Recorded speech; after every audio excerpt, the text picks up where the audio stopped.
আচ্ছা, কালকে দুপুরবেলা নাগাদ এই রেনেসার কাছে NH-19 এর কাছে আমরা একটা ক্রেডিবল ইনপুটের উপর বেস করে আমাদের পুলিশ টিম একটা হোয়াইট ডিজায়ার গাড়িকে ইন্টারসেপ্ট করে।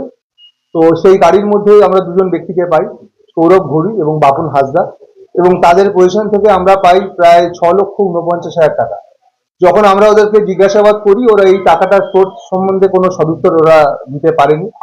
পরবর্তীকালে যখন ফার্দার আমরা ওকে ওকে ইন্টারোগেট করি, তখন ওরা বলে যে এই ডিস্ট্রিক্টের বিভিন্ন বালিঘাট বা নেবারিং ডিস্ট্রিক্টের বিভিন্ন বালিঘাট থেকে এই টাকাটা ওরা কালেক্ট করেছে।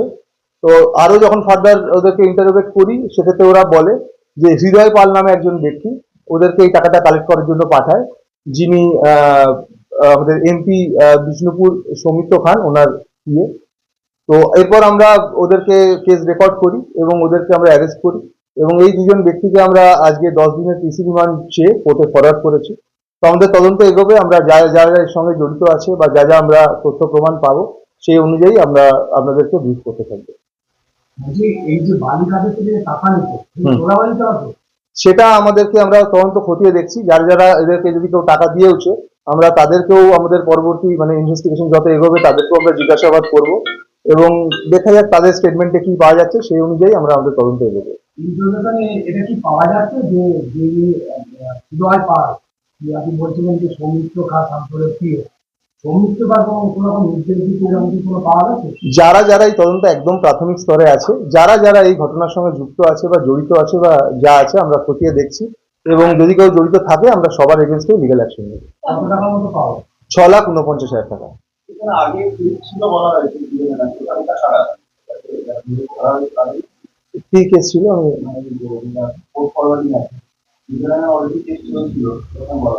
না, এদের দুজনকে আমরা পেয়েছি। এদের যে ভেহিকেল আছে বা যা কিছু আছে সেগুলো তো অন্য কারোর নামে রেজিস্টার, তারও কোনো ডকুমেন্টস এরা দেখাতে পারেনি। তো তাদেরও এগেনস্টে কোনো কিছু কেস বা কিছু আছে, সেগুলো ডিটেলস গুলো আমরা চেক করছি। যদি কিছু থাকে আমরা সেগুলোকেও এই কেসে নিয়ে আসবো।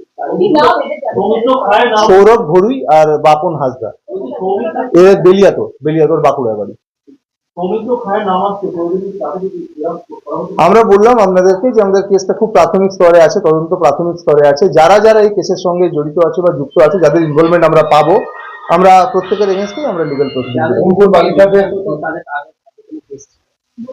যাদের আছে আমরা সেগুলো সমস্ত কিছু খতিয়ে দেখছি, এদের কি অ্যান্টিসিডেন্ট আছে, কোন কোন বালিকাদের কোনো নির্দিষ্ট সেগুলো তো আমরা সেজন্যই PC চেয়েছি। এদের কাছ থেকে জিজ্ঞেস করবো কোথেকে এরা টাকা পেয়েছে, কারা আছে, কোন জায়গার আছে, কারা কিভাবে পেলো। আমরা সেই মালিক অভিযোগ জানিয়েছিল না, আমরা এখনো অব্দি তো সেটা পাইনি, কিন্তু যদি আমরা তদন্ত এগোচ্ছি, এখন সবাই জানতে পারবে। যদি আমাদের কেউ জানায়, আমরা অবশ্যই সেগুলোকে তদন্তে নিয়ে আসবো।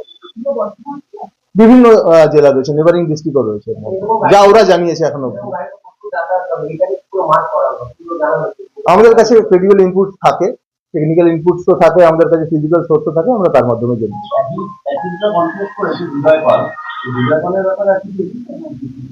আমরা এখন অব্দি এটুকু পেয়েছি, প্রাথমিক স্তরে আছে, আমরা সেজন্যই PC চেয়েছি। তো আমরা সব দিক খতিয়ে দেখছি। এখন অব্দি এরা বলছে যে হৃদয় পালি এদের পাঠিয়েছে, তো আমরা খতিয়ে দেখছি বিষয়টা। একদম প্রাথমিক স্তরে আছে, আমরা সমস্ত দিক খতিয়ে দেখছি কি আছে। যে মুহূর্তে এই ঘটনাটা ঘটলো, অলরেডি ইলেকশনের দামামা বেড়ে গেছে। আপনি বলছেন, যেহেতু নাম বললেন বলে বলছি, যে একজন সাংসদ এবং তিনি বিজেপির সাংসদ, তার বিভাগে তার নামটা সামনে আসে, তার বিয়ে বলে তার নামটা সামনে আসে, ওদের ক্ষেত্রে কি কোনো প্রভাব পড়তে পারে? এটা তো রাজনৈতিক প্রশ্ন, কিন্তু আমরা তদন্তে যেটুকু পেয়েছি সেটুকু বলছি। এদেরকে জিজ্ঞাসাবাদ করে আমরা এই নাম পেয়েছি, আমরা এই দিকগুলো খতিয়ে দেখছি।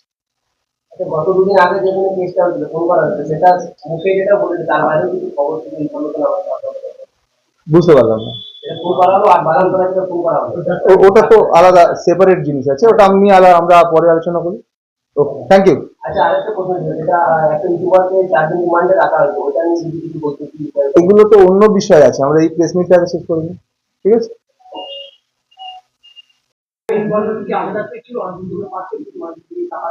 আমরা তো খুব প্রাথমিক স্তরে আছে, কালকে কেস করেছি, এদের স্টেটমেন্ট রেকর্ড করেছি, আজকে কোর্টে পাঠিয়েছি। PC নেব, তারপরে তো আমরা এগুলো বলতে পারবো আরো কি আছে না আছে, কতদিন ধরে চক্র চলছে, সেগুলো তো ইনভেস্টিগেশনে আছে। এরা জিজ্ঞাসাবাদে এরা স্বীকার করেছে সেটা। সেটা তো আমরা জানতে পারবো, সেটা আমাদের পুরো ডিটেলে এখনো অব্দি বলেনি। বলেছে যেটুকু প্রাথমিক স্তরে সেটা বলে আমরা পাঠিয়েছি, আমরা আরো ফার্দার তদন্ত করে জানতে পারবো এটা। এটা কি জিজ্ঞাসাবাদে এটা বলছে যে হৃদয় পাল অবৈধভাবে বাড়ির কারবার করতো, এরকম কিছু বলবে? নাকি যারা বাড়ির কারবার করে তাদের কাছ থেকে এরা বলেছে যে এদেরকে পাঠিয়েছিল টাকা কালেক্ট করার জন্য হৃদয় পাল।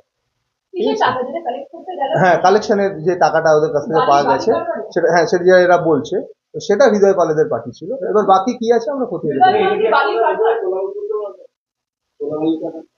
এটা আমরা তো তদন্ত এগোলে আমরা বলতে পারবো, এই মুহূর্তে খুব প্রাথমিক স্তরে আছে, সেটাই তো আমরা খতিয়ে দেখে জানার চেষ্টা করছি।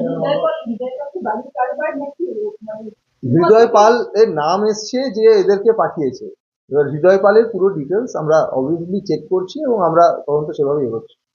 আপনি বললেন যে সাংসদ সমিতির কাছ থেকে হ্যাঁ, এরা সেটাই বললো। এই যে টাকাগুলো আবার বাড়ির টাকা নেওয়া হচ্ছে, মানে টাকা কি তোলাবাজি করার জন্য হৃদয় পাল করতো? আমরা এটা খতিয়ে দেখে বলতে পারবো, এটা তদন্ত না এগোলে আমরা কি করে বলতে পারবো, খুব প্রাথমিক স্তরে আছে। হৃদয় পাল পাঠিয়েছে। এরা জিজ্ঞাসাবাদ স্বীকার করে। পেয়েছেন তো 10 দিন থেকে কত, মানে অলরেডি তো মানে এখনো অব্দি অর্ডার হয়নি, এখনো হিয়ারিং চলছে।